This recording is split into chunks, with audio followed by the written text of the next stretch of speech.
ஆதியில் வளர்ந்து வந்த பண்டைய நாகரிகம் ஆற்றின் கரையில்தானே தோற்றம் கண்டது. சிந்து நதி சமவெளியில் உருவான பண்பாடு உலகிற்கெல்லாம் முதன்மையாய் நின்றது.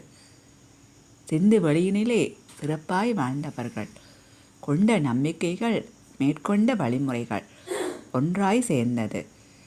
இந்து சமயம் என்று உலவி வந்தது. ஆயினும் பல குழப்பங்கள் கண்டது.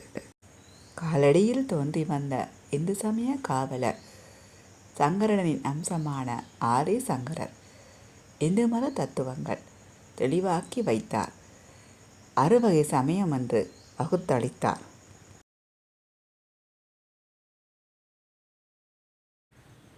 சிவமே உயர் பரமே என வணங்கிடும் சைவம், சர்வமும் சக்தியே என்று சரணடையும் சாக்தம், வைகுந்த வாசனே ஒரே கடவுள் என்கின்ற வைணவம், கணபதியே மூல ஆதாரம் என ஏத்தும் காணபதம், கௌமாரம் கௌரிபுத்திரர் கந்தனே கடவுள் என துதிக்கும் சௌரம் சூரியனை வணங்கும், 6 வகை வழிபாடுகள் கூறும் 6 வகை சமய நெறி.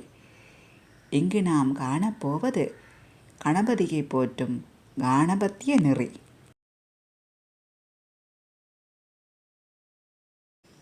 கா என்ற அட்சரம் புத்தியை குறிக்க, நா என்ற அட்சரம் ஞானத்தை விளக்க, பதி என்ற சொல்லே தலைவன் என்றாக, புத்திக்கும் ஞானத்திற்கும் தலைவன் ஆனவன் கணபதியே காணபதர் போற்றும் இறைவன்.